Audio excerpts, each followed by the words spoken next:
Odisha state रो diarrhoea situation कौन अच्छी ताकू आमे गोटे समीक्षा बैठक मु करथुली एथिरे हमर हेल्थ सेक्रेटरी थिले एवं हम हेल्थ डिपार्टमेंट रो विभिन्न ऑफिशियल्स मध्ये थिले जाजपुर ढेंकानाल केन्द्रापड़ा भद्रक कटक आ केउझर आर जिलापाल समस्ते यही वीडियो कॉन्फ्रेंसिंग माध्यम रे मोर जॉइन होतिले एवं हमर सेंट्रल टीम तीनटी जिल्ला रे एबे जाजपुर भद्रक आ कटक रे मध्ये जाइछन्ती एवं गवर्नमेंट ऑफिशियल्स नोडल ऑफिसर हमर सबु जिल्ला रे डिप्लॉय करा हिची सिचुएशन एबे आमे जहा देखिलु जे डिक्लाइन मोड रे अछि एवं सरकार एक्शन मोड रे अछन्ती एवं आमे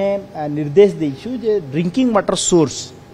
जहा अच्छी जो हॉटस्पॉट एरिया जो सीएससी पीएससी एरिया गुड़ा रे सेथिरे disinfection of the drinking water source ताकू पूरा एकदम वारफुटिंग वे रे ताकू आमे डिसइंफेक्शन करूछु एवं जो ड्रिंकिंग वाटर सोर्स को आमे देखुछु जे थरे दुई थर टेस्ट कला पड़े जदि सेठी आमे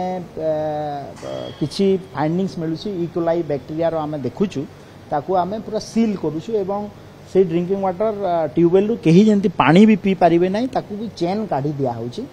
ता सहित एनफोर्समेंट एक्टिविटी ताकू मध्ये जोरदार करा जायछि एवं जदि बासी खाद्य किछि होउथबो ताकू मध्ये करा जाउछि एवं आ गोटे कथा फाइन मध्ये आदाय करा जाउछि मबे भद्रक जिलापाल मध्ये कहउतले जे हम पाखा पाखी ए जो स्ट्रीट फूड एवं जो माने पचा खाद्य कोन करथले ताकू मध्ये 1 लाख टका खने से माने फाइन भी आदाय करिसंती सो दैट गोटे कॉन्फिडेंस आमे दउछु लोकन को एवं सरकार मध्ये एक्शन मोड रे अछि एवं एई डायरिया सिचुएशन को कोनोसी प्रकार रे आमे प्रतिहत करबा पय सरकार प्रस्तुत अछंती हॉस्पिटल रे मध्ये पर्याप्त परिमाण मेडिसिन हमर डॉक्टर्स 24 आवर अवेलेबल अछंती बेड अवेलेबल अछि एवं मु आपणक माध्यम रे जनसाधारण को ई पांचटा ई 6टा जिल्ला रो सबु जनसाधारण तथा पूरा ओडिशा प्रदेश 30टा जिल्ला जनसाधारण को अनुरोध करूची जे आपन को टिके भी डायरिया लक्षण झाड़ा हला कोन हला तुरंत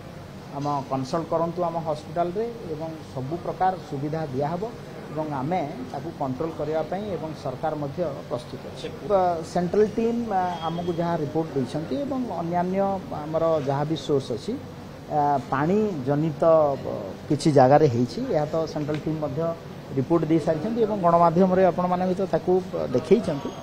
तो सेथि पई आमे तो डिसइंफेक्शन करिया पई ट्यूबवेल गुडा को जोरसोर चलैछु एवं विशेष लागे हमर जो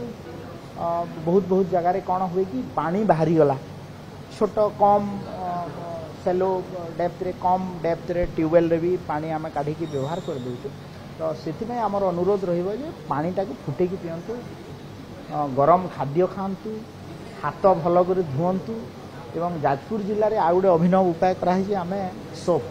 साबुन घर को घर आशा दीदी माने हमर बुली की भी मांटुछंती एवं हाथ धोइबा पई तांको उपदेश दउछ स्कूल पिलांगु जेमती संक्रमण न हबो सेति पई विशेष करी जाजपुर जिल्ला और भद्रक जिल्ला रे आमे कुडे स्कूल जो खोलुची आ 3 दिन पई छुट्टी 2 दिन छुट्टी करा है गोटे संडे अछि आमे छुट्टी टाकू मध्ये 2 दिन बढ़ौछु एवं सिचुएशन देखि कि पुणी सरकार जदि विचार करिवे तो आमे एक्शन